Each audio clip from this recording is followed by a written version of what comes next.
Hello everyone. इस video में हम देखने वाले हैं लाइफ ऑफ स्टार के बारे में। इससे पहले वाले वीडियो में हमने बिग बैंग थ्योरी के बारे में डिस्कस किया हुआ था यूनिवर्स के फॉर्मेशन के लिए, और पल्सेटिंग स्टार थ्योरी, और इससे और एक थ्योरी थी जो हमारा स्टेडी स्टेट थ्योरी थी।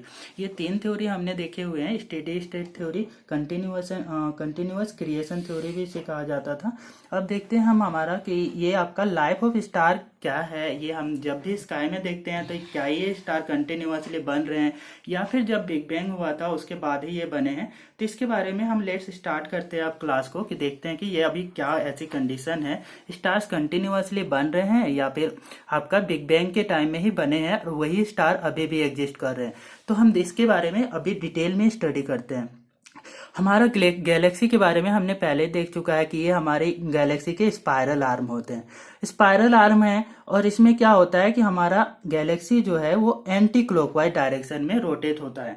आपका स्पेस में हमारा गैलेक्सी एंटी क्लॉकवाइज डायरेक्शन में रोटेट हो रहा है। दैट मीन्स इसका क्या मतलब है कि एंटी क्लॉकवाइज, दैट मीन्स जो हमारा क्लॉक जो होता है, घड़ी जो होती है, उसके जस्ट ऑपोजिट डायरेक्शन में रोटेट होता है। जैसे क्लॉक आपका इस डायरेक्शन में रोटेट होता है तो हमारा Galaxy anti clockwise, that means आपका इस डायरेक्शन से रोटेट हो रही है, कंटिन्यूअसली रोटेट हो रही है। तो क्या होता है जब आपका ये गैलेक्सी हमारा एंटी क्लॉकवाइज डायरेक्शन में रोटेट हो रही है तो स्पेस में जो आपका गैसेस हैं, गैसियस मैटर हैं, वो क्या होते हैं कि इसके फ्रिक्शनल फोर्स के कारण एक गैसियस क्लाउड सा बना लेते हैं। जैसे कि आपने नोटिस किया होगा कि आप किसी कच्ची सड़क में से एक तेज रफ्तार बस पास होती है तो उसके पीछे से आपका धूल के बहुत सारे धूल की डस्ट आपका क्लाउड उसके पीछे तक कुछ दूर तक पीछा करती है। कुछ ऐसा ही कंडीशन हमारे गैलेक्सी के साथ भी होता है।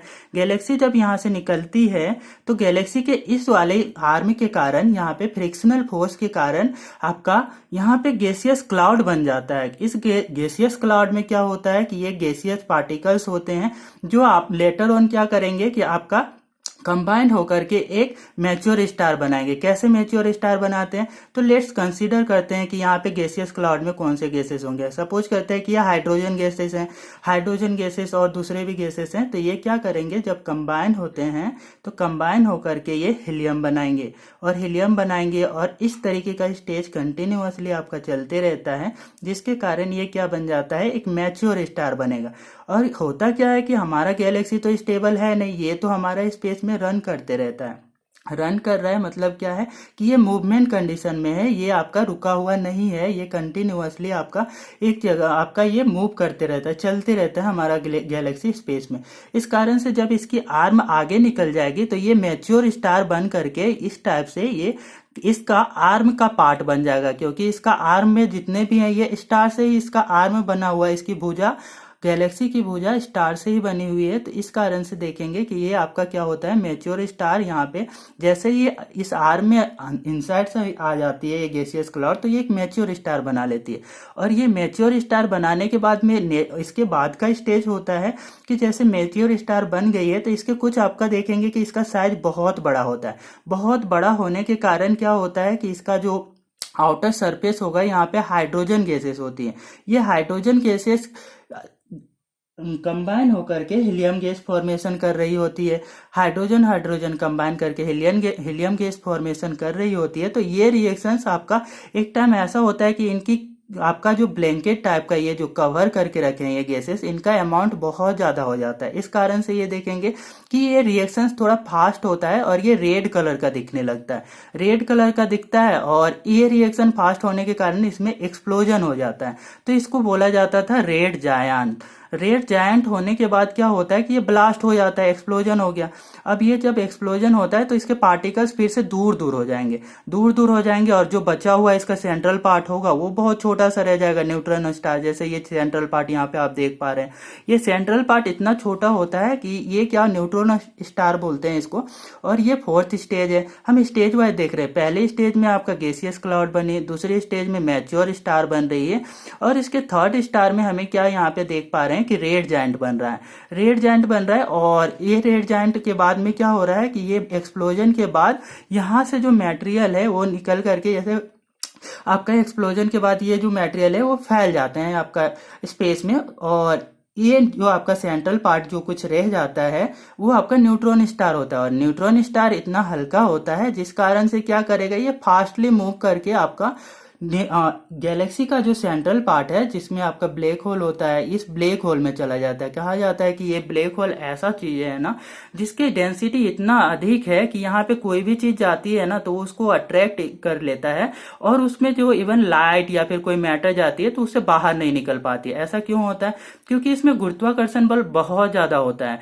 गुरुत्वाकर्षण बल क्या होती है तो हमने नोटिस किया है कि ये गुरुत्वाकर्षण बल के गुरुत्वाकर्षण बल जो है इसके बारे में हम बहुत चाइल्डहुड से ही पढ़ रहे होते हैं कि ये आपका दो मैटर्स के बीच में लगता है हमेशा ही, तो ये एक दूसरे को अट्रैक्ट करता है ये अपने तरफ। तो ये जो है ब्लैक होल ये काफी डेंस पार्टिकल है, तो ये भी क्या करेगा, जो मैटर्स हैं उनको अट्रैक्ट करके यहाँ पे सेंटर में अपने में फिक्स कर लेता है। इसकी डेंसिटी इतनी हाई होती है कि इवन ये लाइट मैटर सबको अपने में एब्जॉर्ब करके रख लेता है। तो हमें ये ब्लैक होल के बारे में पता कैसे लगता है? जब ये इससे कुछ मैटर ही बाहर नहीं आ पाते हैं तो हमें इसके बारे में पता चलता है। इससे जो निकल रही होती है रेडियो वेव, उनको डिटेक्ट करके हम ये पता लगाते हैं कि यहाँ पे आपका गैलेक्सी के सेंट्रल पार्ट में हमारा यहाँ पे ब्लैक होल है। ये तो हमारा हो गया फर्स्ट स्टेज, जिसमें अभी तक तो हमने सिर्फ देखा रेड जायंट, न्यूट्रॉन स्टार, ये सारा। हमारा सन तो इसमें इस गैलेक्सी में कहीं नहीं डिस्कस किया। तो ये सन के फॉर्मेशन के बारे में देखते हैं कि हमारा सन कैसे बना है। तो अभी हमने नोटिस किया था यहाँ पे कि रेड जायंट हुआ था, उसके बाद न्यूट्रॉन स्टार बना, और यहाँ पे कुछ गैसियस क्लाउड फिर रह गए थे। ये जब आपका ब्लास्ट हुआ था उस समय आपका देखेंगे कि ये जो गैसेस थे ये आपका यहीं पे रह गए थे। न्यूट्रॉन स्टार तो आपका गैलेक्सी के आर्म से होते हुए, इसकी भुजा से होते हुए आपका सेंट्रल पार्ट में आपका ब्लैक होल में जाके मिक्स हो जाता है। इसके जो आर्म में यहाँ पे साइड में जो है ये आपका देखे थे, ये जो आपका गैसियस क्लाउड है ये हाइड्रोजन, हीलियम और हीलियम के गैसियस क्लाउड होते हैं। ये क्या करेंगे, ये कंबाइंड हो करके इनमें भी आपका गुरुत्वाकर्षण बल लगेगा, और ये गुरुत्वाकर्षण बल के कारण क्या होगा कि आपका हीलियम वाला पार्ट सेंट्रल में आ जाएगा, क्योंकि हैवी चीजें आपका क्या करता है, अधिक फोर्स से अट्रैक्ट करेगा। तो हाइड्रोजन गैसेस इसके हीलियम के चारों तरफ से ऐसे ब्लैंकेट टाइप का कवर कर लेगा। इस टाइप से हमारा सन का फॉर्मेशन होगा। और सन जब बनता है तो ये सन आपका क्या था, ये देखिए यहाँ पे कि ये स्टेज को मैं फिफ्थ स्टेज को डायरेक्ट से यहाँ पे नोट कर देता हूँ कि यहाँ पे ले आया कि ये आपका फिफ्थ स्टेज है जो यहाँ पे नोट किया हुआ था इस वाले को। अब देखते हैं हाइड्रोजन इससे सन बन रहा है, ये कंबाइन होकर सन बना। लेकिन ये क्या है, कुछ मैटर तो सन बन जाएगा, कुछ मैटर अभी भी यहाँ पे बचे रहेंगे। वो क्या होंगे, प्लेनेटेसिमल बोला जाता है। प्लेनेटेसिमल से हमारा प्लेनेट बनते हैं। मतलब क्या है कि ये जब है ना कि ये जो सन बना, ये जैसे जैसे अभी हमारे पास ये आपका सेंट्रल आर्म से होते हुए आपका ब्लैक होल में जब ये अपनी जो मूवमेंट है, अपनी जो चाल इसमें ये गैलेक्सी के अंदर जो सन अपना परिक्रमा चालू रखा है, तो इस परिक्रमी के दौरान में हमारा देखते हैं कि ये यहाँ पे प्लेनेटेसिमल के कारण हमारे प्लेनेट बन रहे हैं। प्लेनेट दैट मीन्स ग्रह भी बनते जा रहे हैं। तो बने हुए हमारे ग्रह कितने हैं, सोलर सिस्टम हमारे, इसके बाद में देखें कि अभी सोलर सिस्टम बना हुआ है। सोलर सिस्टम में क्या है, सन है और इसके 8 प्लेनेट है।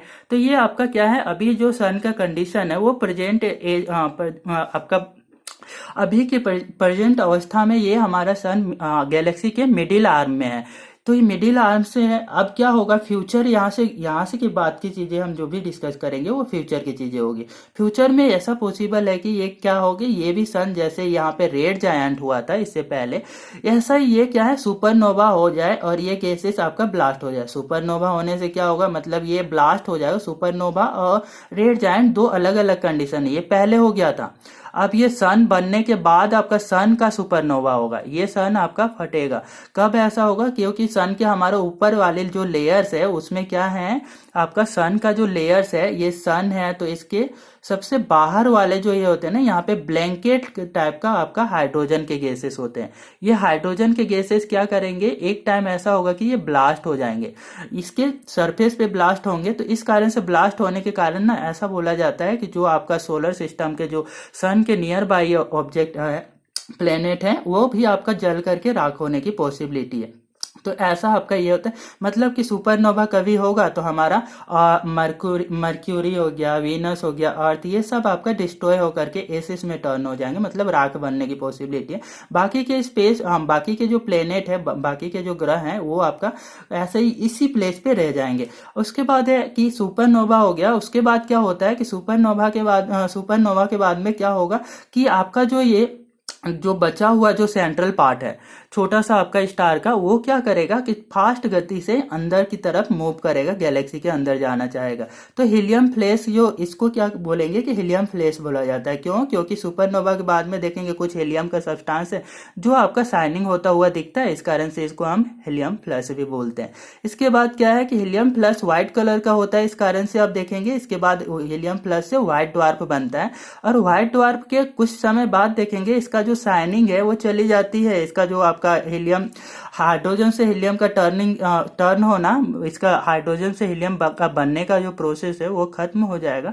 तो उस समय ये आपका ब्लैक ड्वार्फ बन जाएगा। व्हाइट ड्वार्फ के बाद का स्टेज ब्लैक ड्वार्फ है। जब ये ब्लैक ड्वार्फ बन जाएगा तो ये तेजी से गति करते हुए ये गैलेक्सी के सेंट्रल पार्ट में जाकर के ये हमारा यहाँ पे जो आपका ब्लैक होल है उसमें जाकर समाहित हो जाएगा। तो ये थी हमारा स्टार के पूरी लाइफ साइकिल कि हमारा स्टार कैसे लाइफ, इसकी लाइफ साइकिल कैसे है। अब हम in terms of the word के सेंटेंस में देखते हैं कि वाक्य में कैसे लिखा हुआ है। तो पहले क्या होता है हमारे पास कि पहले तो क्या होता है कि गैसियस क्लाउड था, cloud dust stuck by galaxy. Galaxy में ये क्या होते हैं कि स्टक होकर के रह जाती है और स्टक होने के फंस करके रहने के कारण, फ्रिक्शनल फोर्स के कारण ये स्टार बनेगा। एम्ब्रियो स्टार बनता है, मतलब कि भ्रूण स्टार पहले बनेगा।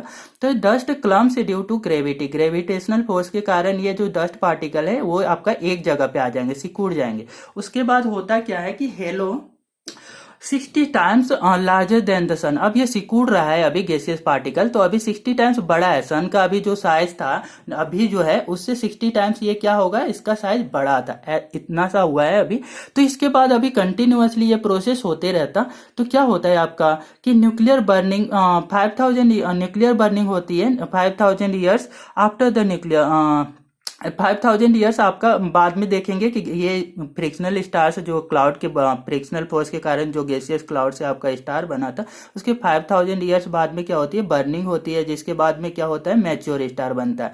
फिर देखेंगे कि रेड जायंट का स्टेज आता है। रेड जायंट में आपका देखेंगे कि 10 मिलियन ईयर्स बाद आपका जो ये स्टेज के गैसियस क्लाउड के 10 मिलियन ईयर्स बाद क्या हो रहा है, हाइड्रोजन से कोर एग्जॉस्टेड हो जाता है। मतलब कि हाइड्रोजन का जो ये कोर रहते हैं, कोर वाला सेंट्रल वाला पार्ट से उसके देखेंगे वहां से हाइड्रोजन पूरा एग्जॉस्ट हो जाता है, हट जाता है, सिर्फ हीलियम वहां पे रह जाएगा क्योंकि वो अधिक हेवी होता है हीलियम। तो हीलियम सेंट्रल में चला गया, अब हाइड्रोजन सब उसके सरफेस में आ गया, ब्लैंकेट टाइप का उसके चादर बन करके उसको कवर करके रखेगा हाइड्रोजन हीलियम को।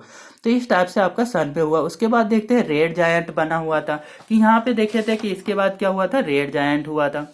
ये रेड जायंट वाला स्टेज ये है 10 million years after hydrogen in core exhausted. उसके बाद देखते हैं सुपरनोवा हुआ। सुपरनोवा में से आपका क्या होता है कि आपका जो न्यू आपका सन जो बना रहता है वो ब्लास्ट होता है, जिसके कारण आपका देखेंगे कि यहाँ पे प्लेनेटेसिमल और गैसियस क्लाउड बनते हैं। उसके बाद देखते हैं कि आफ्टर एक्सप्लोजन आपका जो एक्सप्लोजन होता है, ब्लास्ट होता है सुपरनोवा घटना के बाद में क्या हो रहा है कि इसके जो प्लेनेटेसिमल है वो क्लाउड ये जमा होकर के क्या बनाएंगे, स्टार्स बनाते हैं, एक छोटा सा स्टार्स, और उसको बोलते हैं पल्सर। और एक जो गैसियस क्लाउड है वो सब मिलकर के आपका प्लेनेटेसिमल बनाएंगे। Collapsing cloud a new star form. इसके बाद क्या होता है, एक नया स्टार बनता है। उसके बाद spinning disk a million years after young sun twice it's present with planetesimal form. इसके बाद देखेंगे कि इसके कुछ मिलियन ईयर्स बाद में क्या बन रहा है, प्लेनेटेसिमल बन रहा है। प्लेनेटेसिमल ये छोटे छोटे पार्टिकल जिसको फाइनली इससे जाकर के हमारा प्लेनेट बनेगा। Embryo star system 30 million after core temperature 10 million degree Celsius hydrogen helium planetesimal form. 10 million year बाद देखेंगे कि ये क्या हो रहा है हमारा जो यहाँ से कि प्लेनेटेसिमल के कारण आपका प्लेनेट्स यहाँ पे बनना स्टार्ट हो जाएंगे। टुडे 4.6 बिलियन ईयर्स अभी की बात करें तो 4.6 बिलियन ईयर्स आफ्टर क्या होने की पॉसिबिलिटी है, अभी से 4.6 बिलियन बाद की बात करें तो वहां पे देखेंगे सन का कोर टेम्परेचर 1500 डिग्री सेल्सियस तक हो जाएगा। और एक्सपांडिंग सन 4 बिलियन उसके बाद क्या बोला जाता है कि आपका देखेंगे कि फिर से आपका ब्लास्ट होने की पॉसिबिलिटी है सन का, और ब्लास्ट होकर के क्या बनाएगा, रेड जायंट बनाएगा। उसके बाद ये फाइनली हीलियम फ्लैश बन जाएगा। हीलियम फ्लैश बनने के बाद में क्या होगा, ये व्हाइट ड्वार्फ में टर्न हो जाएगा, व्हाइट ड्वार्फ बनाएगा। That means bright white dwarf बना रहा है रिंग नेब्यूला शेप का आपका ऐसा रिंग शेप का आपका व्हाइट ड्वार्फ बना लेगा। उसके बाद देखेंगे कि क्या है कि ब्लैक ड्वार्फ बनाएगा। इसका जब शाइनिंग चली जाएगी, सारा हाइड्रोजन आपका हीलियम में कन्वर्ट हो जाएगा, उसके बाद देखेंगे कि ब्लैक ड्वार्फ बन जाएगा। ब्लैक ड्वार्फ फाइनली ये ब्लैक ड्वार्फ आपका आपका आर्म जो है इसकी भुजा से, गैलेक्सी की भुजा से घूमते हुए ये यहाँ अपना गति करते हुए इसका ब्लैक होल में जाके समाहित हो जाएगा। आज की वीडियो के लिए बस इतना ही। अब कल कुछ और नए चैप्टर्स देखेंगे, इसी में से अभी कॉस्मोलॉजी का ही चैप्टर्स करेंगे। और मेरे साथ बने रहने के लिए कृपया इस वीडियो को लाइक, शेयर और सब्सक्राइब कर लें।